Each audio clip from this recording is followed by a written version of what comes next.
Hello, everybody. Welcome back to the Entrepreneur Hour. My name is Miguel Sanchez. I'm your host. In my ever-growing quest to find financial freedom, I am looking at I'm looking at multiple revenue streams. I'm trying to figure out how to create content and learn how to create multiple revenue streams. So hopefully, by watching along and learning with me, maybe one day me and you can both be financially free. So today's episode, I'm going to talk about a meeting I had today, and I've had many like it. But what I felt like I wanted to make sure people that understood, that have ideas, that want to grow them and fund them, understand, because I've had 3 calls today already about fundraising for ideas. And I say, you know what? Let's create a show today where I explain to people how it works. So this morning I had a call with a venture capitalist for a company raising a substantial amount of money. And the idea is, when you are about to raise venture capital or from an angel investor, they expect to see something, usually a pitch deck, right? So what happens is, entrepreneurs, depending on how savvy and how much history they have in doing this, some create good pitch decks, some create bad pitch decks.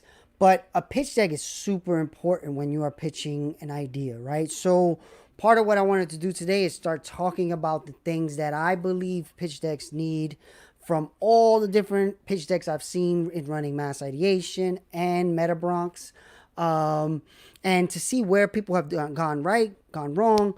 I've seen a lot of it. So I just want to talk about that, because I think everybody has an idea in their brain, but where they usually get stopped is they say, "Oh, I don't have enough money to do this." So I want to start to show you, peel the layers back. You can raise the money to do this. You just need to understand what to do and how to show it to people. So, and today I'm going to talk about the pitch deck slides I believe you need, and how to talk about your idea to investors. And depending on where you are in the path of in your journey of raising money, what I believe you need. So let's start out with the people with just an idea that want to raise money. No pitch deck in the world is going to save you.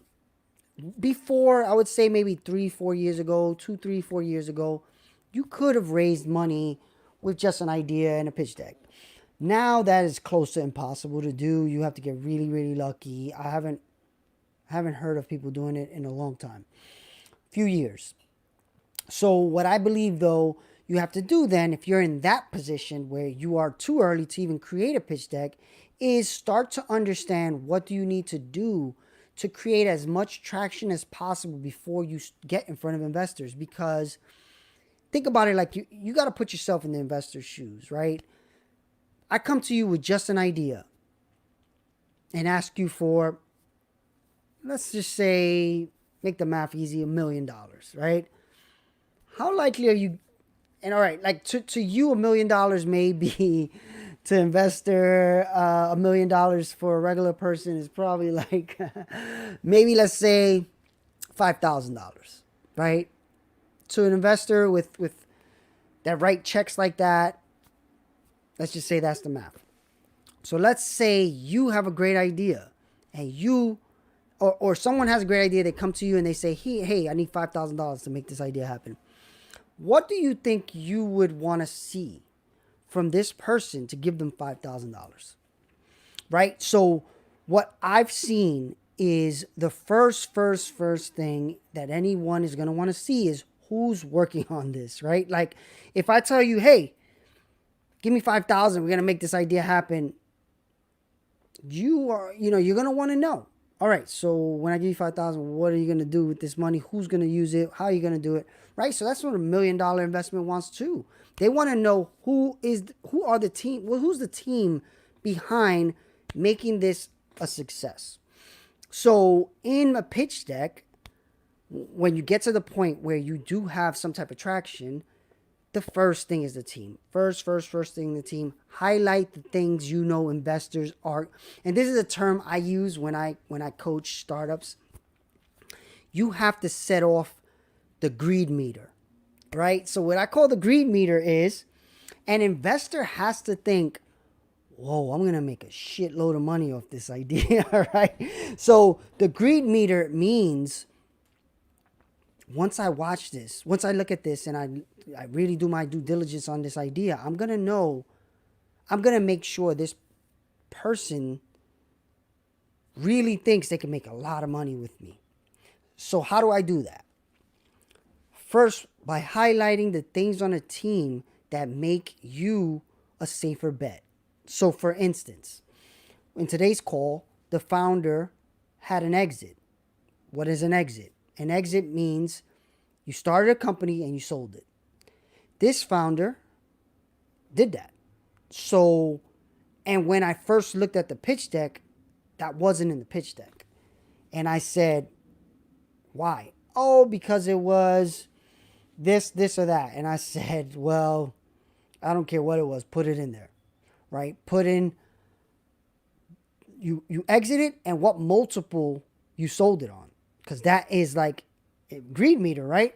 Oh, not only is this person safer because they made a company before, they sold it and they made a return on that investment that was higher than normal. That has to be in there. So, of course, that's not everybody.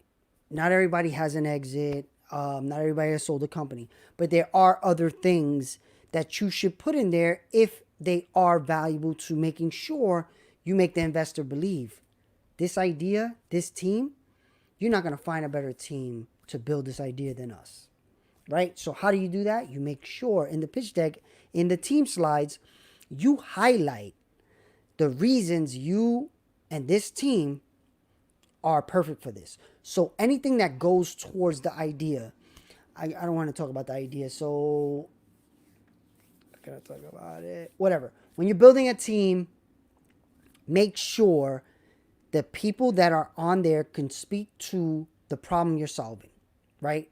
So that's the next thing. And if you watch my content, you're going to keep hearing these things. Team, problem, and vision, right? So that's the next thing to have, right? Okay, team, what's the problem you're solving, right? So that could be a slide. So first, who we are. So first, or whatever, logo, company name.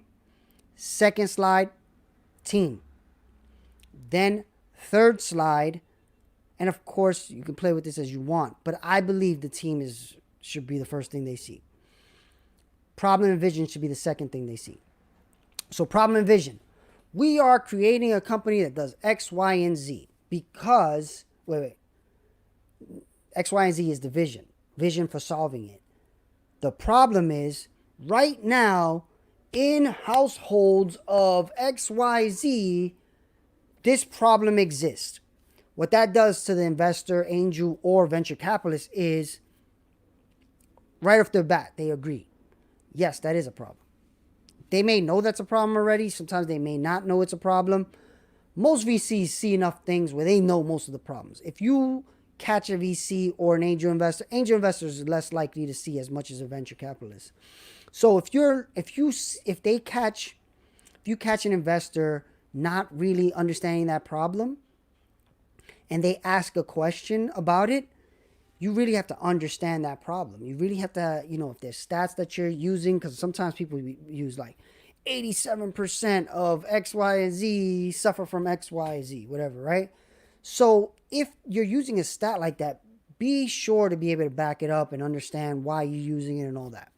But I think that's the first thing you show after the team, where you say, okay, this is the team. And you're going to highlight things, right? But as you start to go, and I was pitched one time, and the pitch was so awesome. And you know that this person has pitched it so many times because slide by slide, it was my next question in my head was the next slide. And it was like that person was leading me down a story journey. It was amazing. And one day I'm gonna go back to that person and really understand how they did that, because it was amazing. They basically kind of made it like they were reading my mind. Everything that was being said was kind of leading me up to the next question in a way, like suggestively. It was awesome.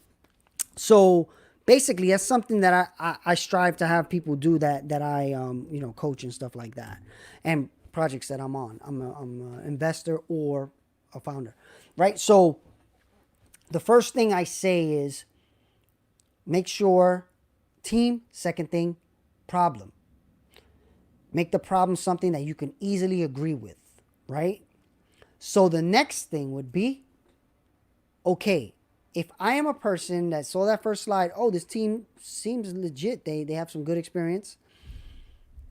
Problem. I agree with that problem, but how are they going to solve that? Here's our vision for solving it. Boom. We believe XYZ is how we're going to solve it. And then the next thing to do is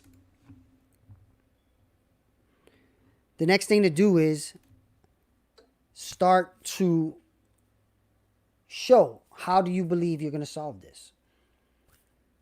Again, I'm trying to talk about ideas that I can't talk about, but this is where you start to understand what traction you need to do. What traction you need.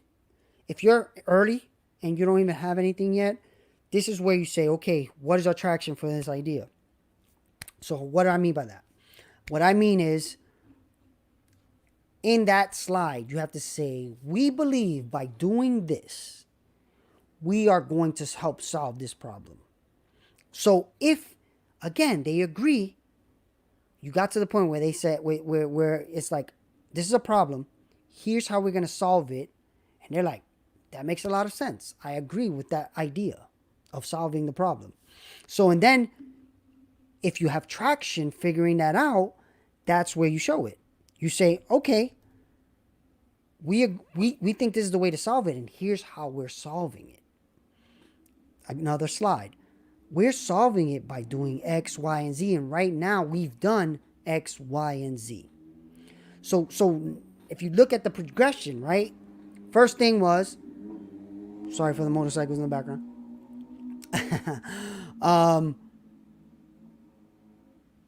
This is our team. This is the problem we see. This is how we think we need to solve it. And here's how we are solving it. These are the things we're doing. We are knocking out X, Y, and Z. And we need this much money to do this, this, and that. Here's how we're going to spend the money. So if I like rocket through the presentation, it's team, problem, vision, what you're doing right now, how much money you need, and how you're going to spend it. That's how you want to look at a presentation early on. Of course, there's going to be due diligence if they are interested, and here's some things that you're going to need as well. You're going to need projections. So what I mean by that is, how much do you think you can make and by when? And this is tougher. It's really hard for like most entrepreneurs to do. You will need to seek someone that this is what they do. And that's where having the Meta Bronx network that we do has been amazing for that. But that is something you need to start familiarizing yourself with, because you're going to have to back up those projections. How you make projections, and you may want to have those on your slide deck. Sometimes that's really helpful. If you don't have it, don't put it. But if you do have it, it's worth putting, because what's going to happen is it sets off the greed meter, right? If I see projections based on assumptions that I agree with. So here's an example. Let's say I'm making an app that sells pizza. I don't know. And I say, hey, this app, we expect 100 people a month to download it. And you as an investor say, that's not bad. And then we expect 5 people out of that 100 to order a pie. Yeah, that's reasonable. 5%, 1 to 5%, sure. Okay. When each of those people order a pie, we make $5. Math, all this is imaginary, but this is why am I saying it?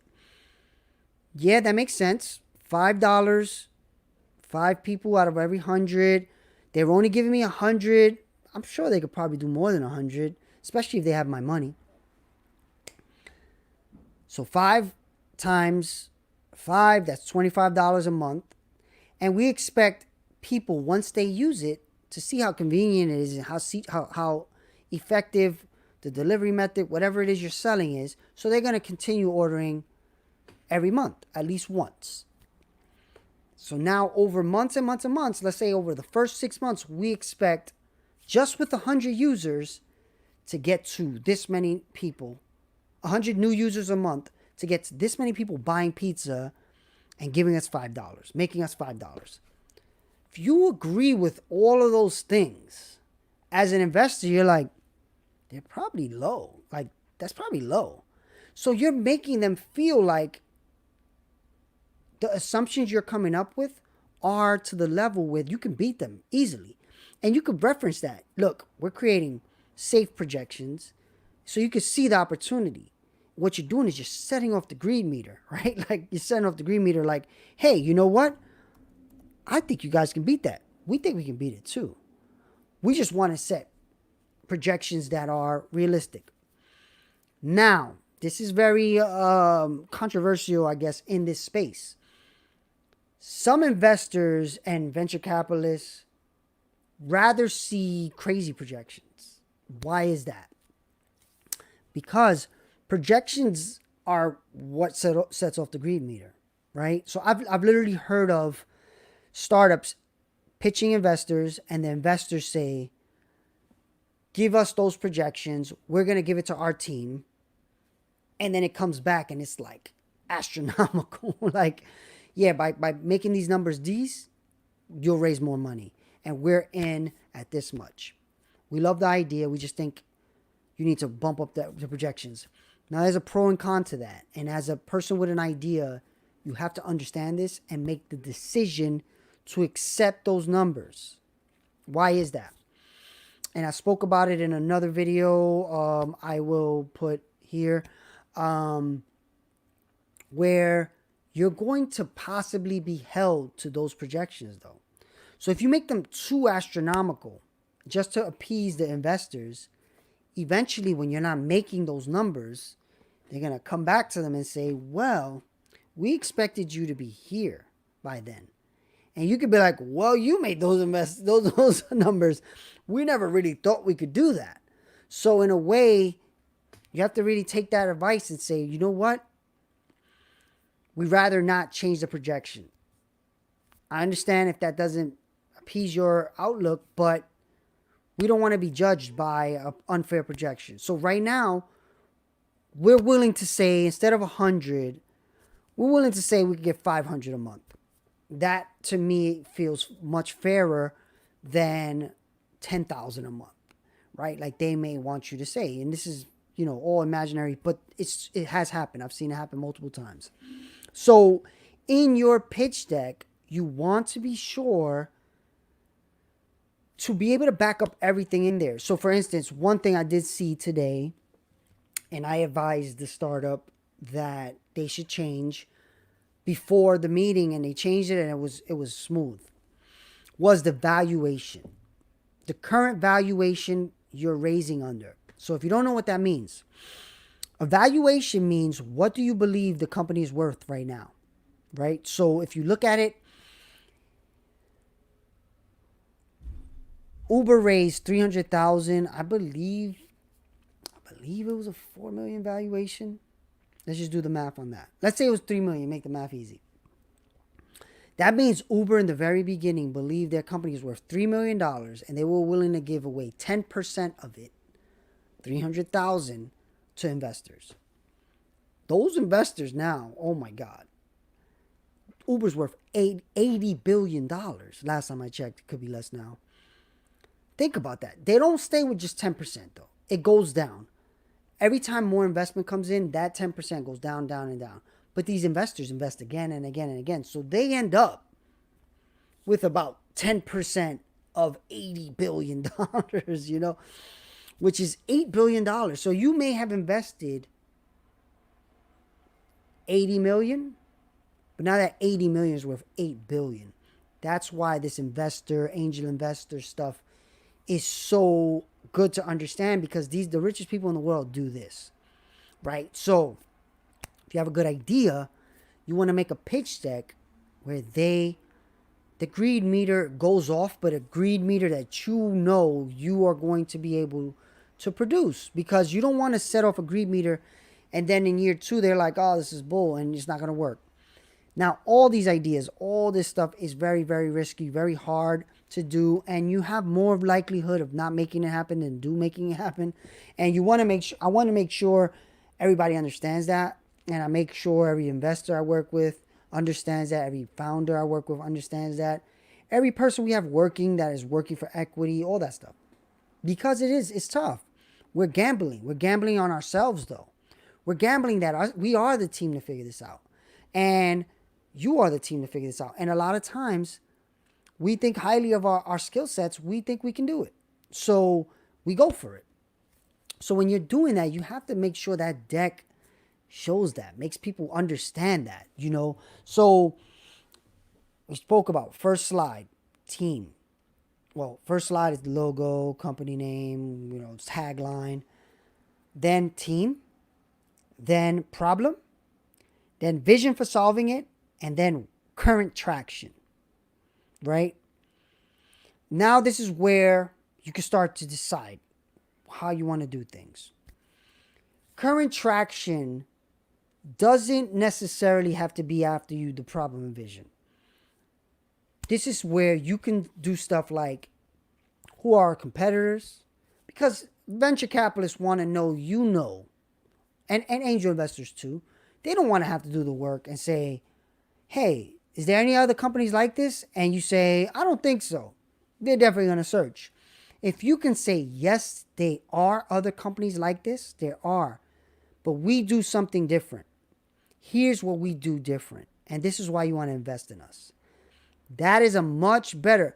What you want to do in a pitch deck is de-risk the opportunity to them, right? So if I told you, yes, there is competition, but here's what they do and here's what we do. If you agree with us, you understand this is a good opportunity. There might be people that say, I don't agree with that. I don't think that's true. And they're not going to be good investors. Sometimes maybe you could convince them. I've literally seen startup founders switch an investor's mind. Again, by setting off the greed meter, though, right? They come back with a rebuttal that answers the question, but also injects some greed meter, heat, if you want to say. And that worked. That I've seen that work a few times. So for the sake of all this, I think what you need to really be thinking about is how to make sure you make this investor think this is the perfect team.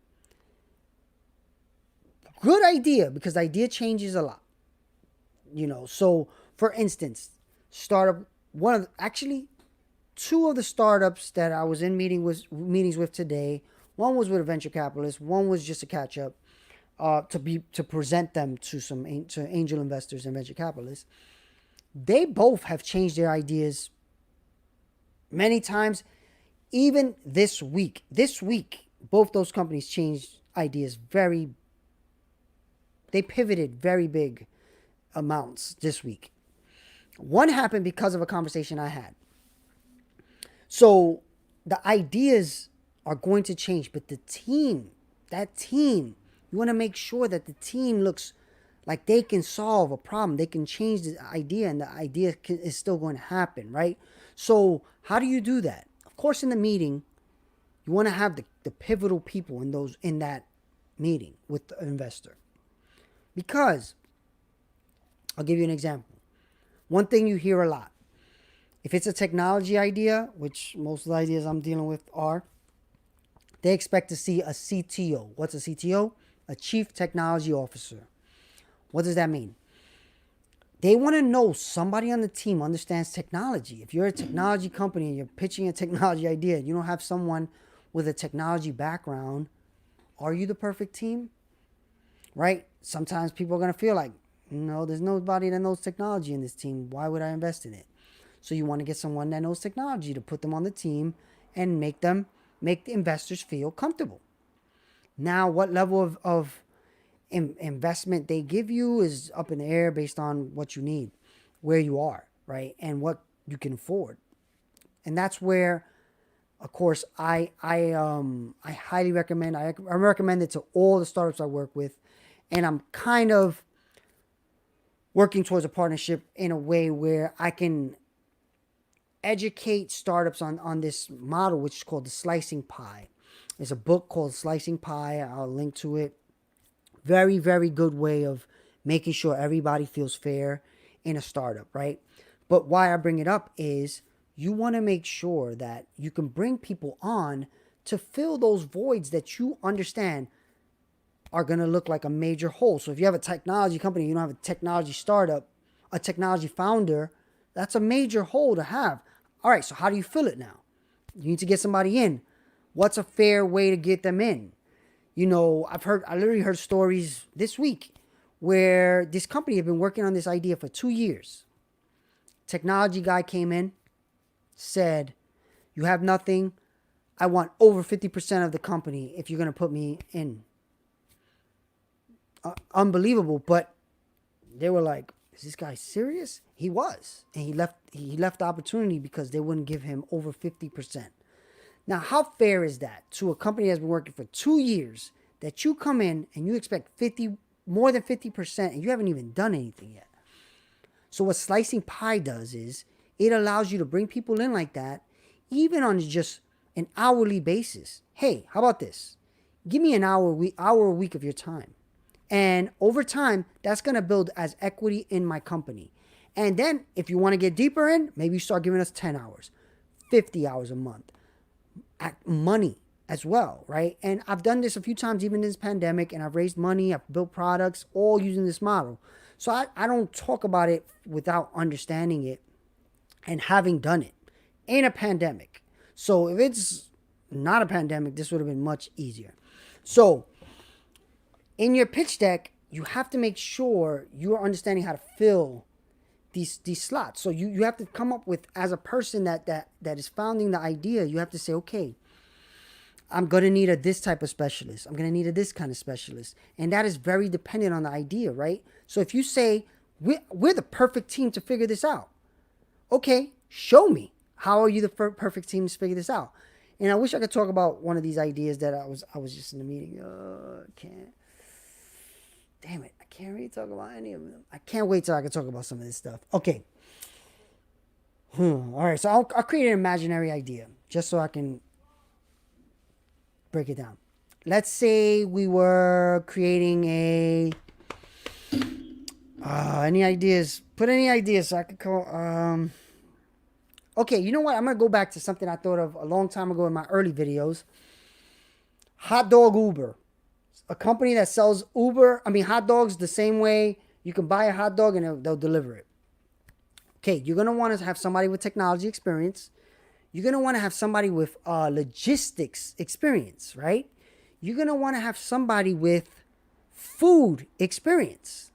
Food preparation, storing, delivery, all of that, right? So imagine I told you I have hot dog Uber idea and I have person X who is an ex-logistics expert from whatever company. And he has 10 years experience, 5 years experience, whatever, in logistics.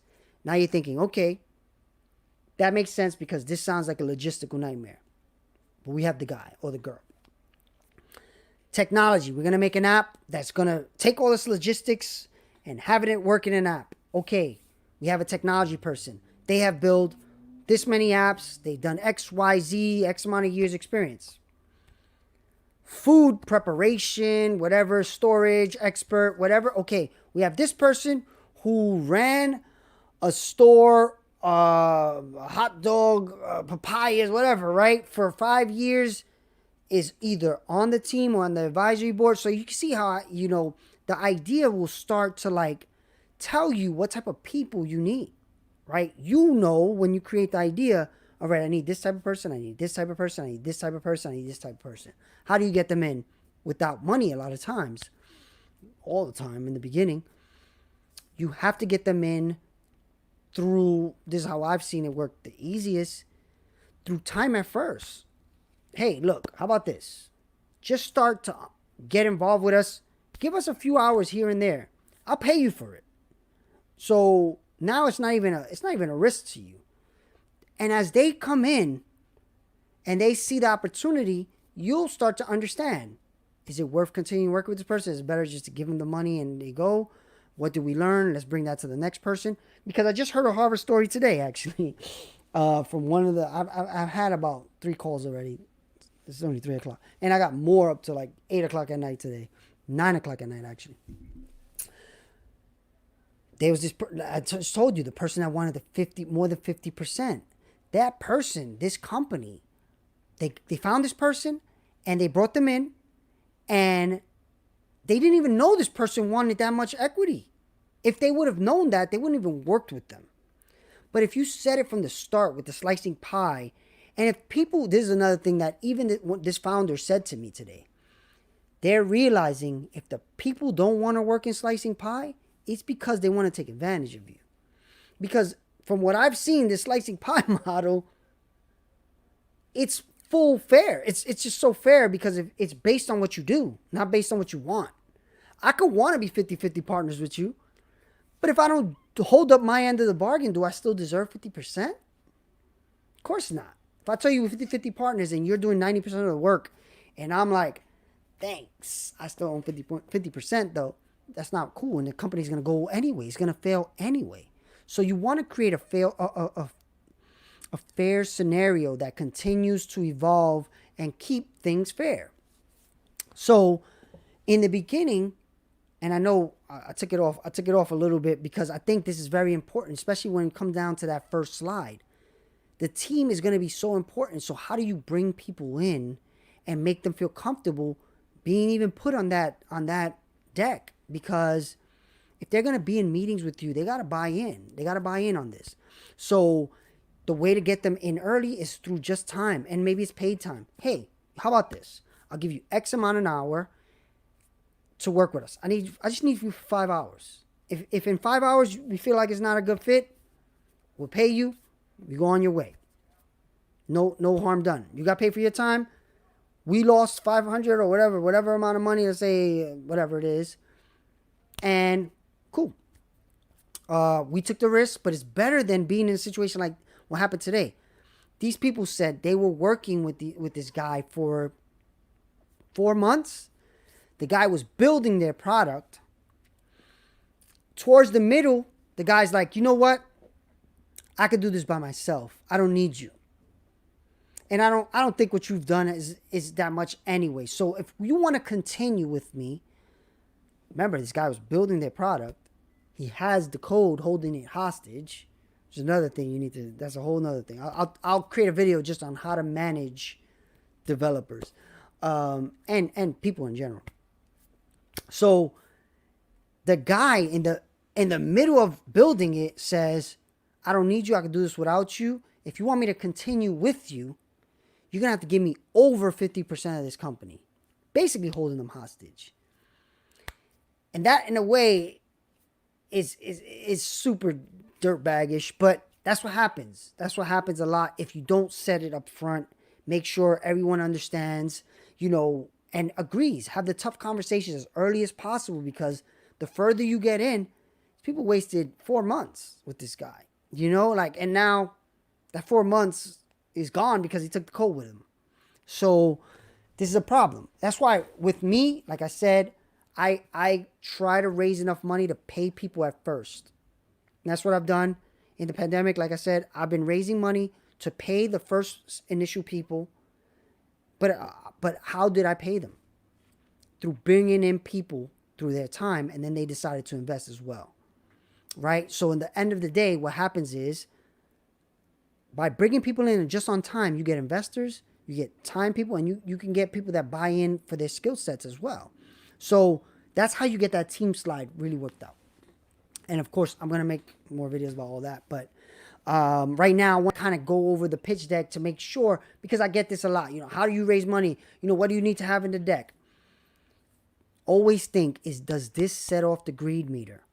So, man, it's hard for me to talk about certain types of ideas. But so one idea this week that came to me that I made them switch up everything, and they did it and it worked, was there was a company that was, putting themselves out there as a specific thing. And then when I looked at the pitch deck, I said, this doesn't set off the greed meter for me. But I think if you changed it to be this type of company, and this type of company is worth a lot more. So technology companies are worth 10 to 20 multiple of their value, of their revenue. If you are a media company, you're worth 4 to 6 times your revenue. If you're an AI company, they're saying right now, and I don't know how true this is yet, they say you worth 50 times your revenue. And that makes sense, because if you make an AI that's making money, doesn't need a lot of people, it's more valuable. Makes a lot of sense. The more people you have to pay, the less profit you make. So if there's an AI that works and making money, 50 times that revenue makes sense, because you got less people to pay, so you're going to make more money. So that makes a lot of sense.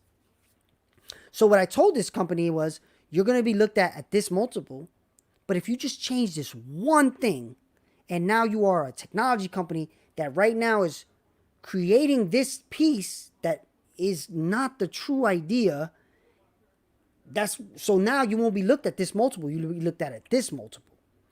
So they did it, and in the investor meeting and from the meetings I saw, it worked. The investors were like much more excited than previous investors because of that one tweak. And that one tweak was just made to set off the greed meter, because the company was the exact same company before we made that change. But I just said, it just makes you look more valuable to an investor if you did this. And they took the advice. Thankfully, they took the advice and it worked. But when you're creating a pitch deck, that's what you got to do. You got to build up that greed meter feeling, right? So towards the end, when you put that money down of how much you want to raise and the valuation, it's like, oh yeah, I'm in. I get it. I'm with it. I think that amount is right. That valuation is right. The idea is right. The team is right. We're going to make a lot of money off these guys. So once you do it like that, you start to get to the point where these meetings go better and better. And eventually, another big thing you have to understand, no investor writes a check right there. I've never seen it. I've never heard of it. Like, okay, hey, great idea. You know, I mean, maybe, I'm sure it has happened in the history of the world, but not for the founders I work with, which are most of the times not white men. So what happens is, after that, they're going to test your grit. You're going to give this deck. Another thing, today's meeting with the VC, this group changed their deck. This was version 730 something. So that's another thing. You're going to change this over time based on your thoughts and your lessons and your traction. So this is a living document. Don't look at this pitch deck as you make it and it's done. It's not going to happen. You're going to update this a lot. So don't be so critical of this first version and making it something that is the end all be all, because it's going to change. It's definitely going to change. So just be less critical of the first version. Understand it's the first version, and version 750 is going to be much better. And this company hasn't even been around for 2 years, not even, and 750 changes. So think about that. And then you're also going to want to put it on a service that can tell you who's looking at it and how often. So there's a bunch of them. I'll look and put descriptions in the description. Put links in the description of different ones that I've seen, because you want to know who's looking, right? You want to know who's looking and how often. And they know all this stuff exists, and people know, okay, yeah, I'm looking at it again. They know I'm looking. Can I share it with more people on my team? Those are all good signs, right? That means, you're picking up traction towards the investors.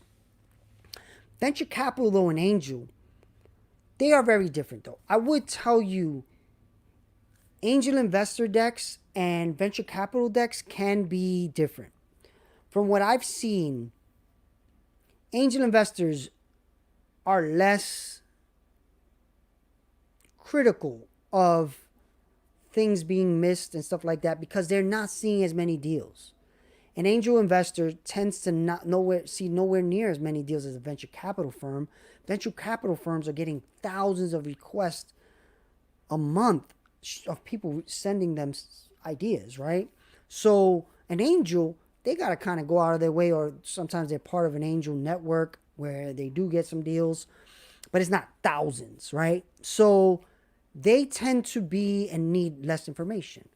So it depends on where you are, what you should be showing, because in the very, very beginning, you can't show much, right? All you can really show is the team, problem, vision, and that's where you need money, right? When you need the money is because in the angel's time is because you're trying to prove that first version. It's called the MVP, minimum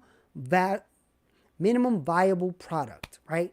So if you got a minimum viable product idea that proves what you need in the angel pitch deck, you want to make sure you have everything that's going to make that angel investor comfortable to give you that money, which is going to be a lot less than the venture capital money. So, for instance, I can give you some of this. Yeah, you know what? I'll give you some idea of one of the deals I did this week. Not this week, during the pandemic. There was an idea that had been kicking around by a person in an industry that super high level in their industry. Been talking to them for years about where their industry was going. I talked to them about technology, tell them where it's heading. And at one point, I said something that sparked an idea, and we just kept talking, and we came up with this idea to really revolutionize that industry. So in coming up with the idea, I was like, all right, how much would it really cost for us to build this? So, of course, what you do at first is take your idea and you send it to companies that build stuff, right? Unless one of your co-founders can do it themselves by themselves, which is very rare, but it does happen, you're going to need someone to build it. So from my experience as Mass Ideation, we build stuff all the time for startups and all that. I know how much other companies are going to charge because I know how much I could charge, right? But I like to figure out what the current market is. So we send it out. We send it out to different places to see how much they're going to charge. Came back anywhere from $50,000 to $500,000. Me knowing this is what I do, like, no way. So what I said was, okay, we're going to take it, and I'm going to do what Mass Ideation does. And we were able to build it at cost. So this is the thing, right? If Mass Ideation was building this for another brand or another startup where we weren't going to get equity, I would have to charge charge overhead, profit, all that, right? So it becomes a lot more. So we were able to build that app where I didn't take any profit. Mass Ideation takes equity, and I take equity instead of profit for under $20K. When companies are telling us 150, 500, right? So how did I raise that 20K, that under 20K? I got investors in to help me figure out this idea, right? So what I did was I knew these people had money to invest. They were angel level people. They had money. They understand the industry. They understand a lot of things. First, I brought them in and showed them the idea. Hey, I'm working with this founder, team again, right? He's an expert in this field. You know this field. You know they make a lot of money in this field, right? Yeah, oh my God, I know about that. That's crazy. I don't know a lot about it, but he does, and his experience, awesome. So then there was a hole to fill. So I said, all right, I need to get another founder that fills that hole. Because I am the technology. I can back up the technology stuff, but we were missing one other piece. So I got a girl that I know for many years, brought her in to fill that role. Her background is crazy. But I brought her in, idea first. Hey, what do you think about this? And of course, she knows me for many years. We catch up all the time. But she when she heard about this, she's like, this is going to hit. You guys got something. Of course, want to get in on it? Yeah, for sure. Okay. So now we got the 3 core pieces. Then, investors. Slicing pie. I make everybody read the book. Right? They all read the book. Oh, this sounds amazing. All right. We're logging our time. So far, me and the first founder, we've been logging our time. This is where we are. You come in. This is how you can come in, either through time or money. But how about this? First, we'll come in through time. Sure. Really quickly, the realization of if you put money in, and I know how to build stuff for cheaper than normal, you put money in right now, we can have an MVP for much less than most people can do. We do it. We're about to launch it. Once I launch it, I'll tell you the whole story. But right now, I can't launch it. I can't talk about it. But why I bring it all up? I didn't even need to really put a deck together because the people I brought in, they understand the team is good enough. And the idea, just off explanation, they understood. I wasn't asking for $1 million though. Angel investors, those are all angel investors. Everybody who invested in that to this point has been an angel investor. So I didn't even have to make a deck. I would have and I could have very easily. But luckily, because these people believe in me and the other founders so much, no problem. But depending on where you are, I know a lot of people always come to me, hey, I got a good idea. How can I raise money? The very, very beginning, you have to convince the team first. You got to convince other people to come work with you before you convince an angel investor. So the deck, you may even want to create a deck to convince other people to join your team. So this is where you're going to get comfortable making decks because you're going to be making them pretty much till you go public, even when you go public. So you better get used to it, especially as the CEO. If you're the one that's coming up with the idea, you better get used to making decks or reading them, making sure they set off the greed meter, right? So in this video, I'm basically going over all the things that I've seen that have helped people raise millions of dollars, right? So what you have to do is start getting in there. If you do have an idea, I'll look at your deck. If you want, send it to me. I'll tell you what I think. Of course, to a certain level, if too many people start sending it to me, I'm like, but I do it already. I do it for Meta Bronx. I do it for startups. And I help people just by giving them 3 sentences. Sometimes I just text somebody, yeah, this is cool, but I would do this, this, and that. Done.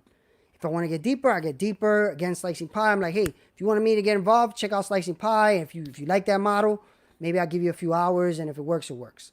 There's been times where it hasn't worked. A lot of times it works.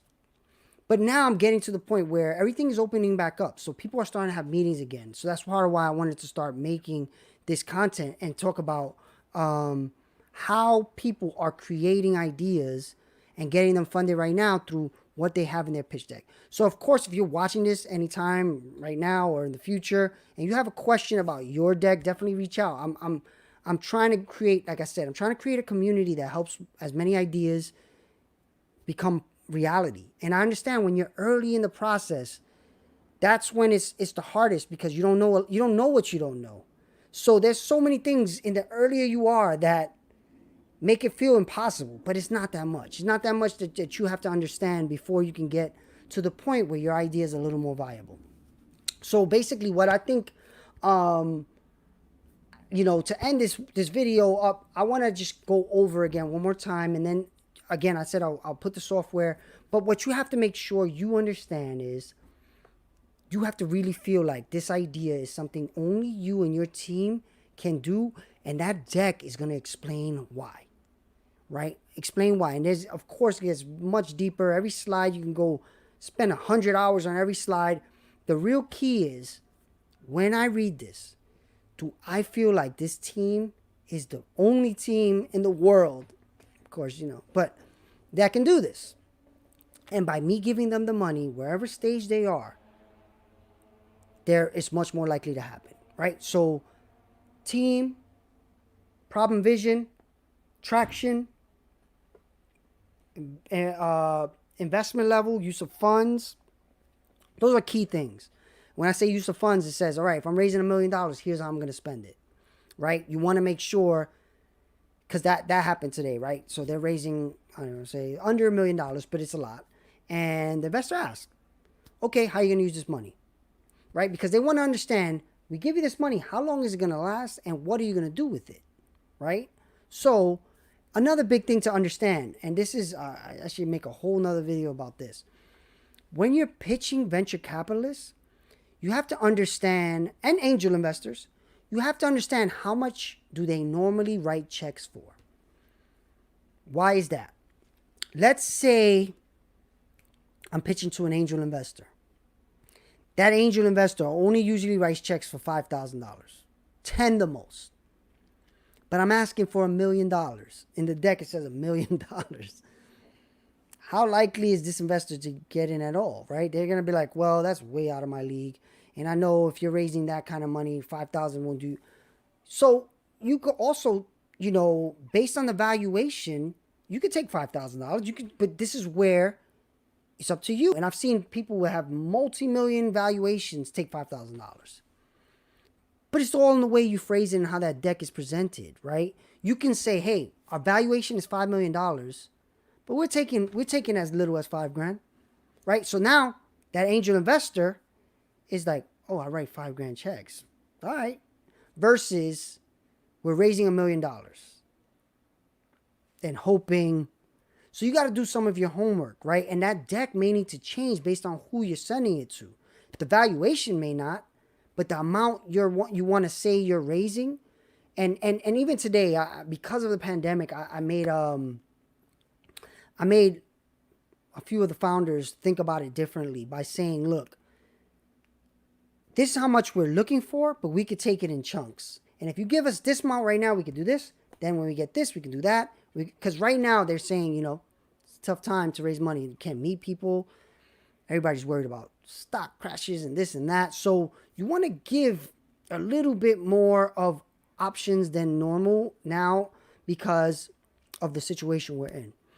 And I think that's a way to look at it too, where you may want to create multiple decks where it's like, okay, angel investor deck, angel investor that I know writes $5,000 checks, angel investor that I know writes $50,000 checks. There's angel investors that write $250,000 checks. You have to do that research and make sure that the people you're presenting to, you understand the size of the check and the progression of the company. Because there's some angel investors and venture capitalists that only invest in a certain stage.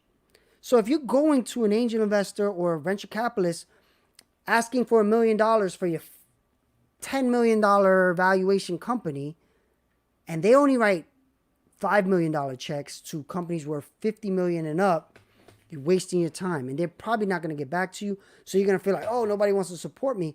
But the problem is you have to do that homework. You have to understand who you're presenting to, how much check size, what the check size. Are they writing checks right now is another thing. You can find out, do they have a fund right now that they are writing checks? Because what happens with funds, angel investors work a little different. But with funds, let's say you hear Fund X raises $100 million. They have $100 million. They write checks at $1 million a pop. That doesn't mean they're going to write $100 million checks, though. Because what these funds do is they want to get the investment up front and then follow up. So let's say they invest in 50 companies at $1 million. They've invested $50 million. They still have $50 million, less than 50 because their fees and to run the fund, their salaries come out of that too. So let's say $10 million for that. $40 million is left over. What happens is, out of all that $50 million they spent, a lot of those companies don't work out. Some of them do, though. And they want to have money. So remember I talked about in the early stage of Uber? You invest $300,000 in a $3 million valuation. Now they prove something, and now they're worth $5 million, or let's say $25 million. You want to invest again. So you want to have money there as a fund to invest again. So when you hear a $100 million fund of a firm that writes $1 million checks, that doesn't mean they have 50 checks. They don't have 100 checks to write. Probably means they have about 50 checks to write. Depends on the fund. So understanding all this and understanding what phase of the company, what stage of the company they invest in will help you in creating that deck too, because it's going to help you set off their greed meter. Hey, I know you write checks for companies in this stage. We're in this stage, X, Y, Z. This is why. We're proving it. Prove it. And this is why you want to get it now, because we're about to do X, Y, Z. And once we do that, we're going to be worth this much. Again, everything is based on greed meter, because end of the day, what is an investor doing this for? To make 40 to 50 times their investment. So if I write a $5,000 check, I expect 40 to 50 times my money. If I write $1 million check, I expect 40 to 50 times my money, right? So this is where you have to understand. And when you're writing this, when you're creating this deck, you are in every way making them feel comfortable that this is going to happen, right? So I think this is where I'm going to end it. It was a great week. Definitely learning so much by being involved in so many things. I'm definitely wanting to figure out how to help more people through mass ideation, Meta Bronx, coaching startups. So if anybody's interested in or needs help with anything, please reach out, and definitely have a great weekend. And remember how we end every episode: innovate every day. Thank you very much. Have a good weekend.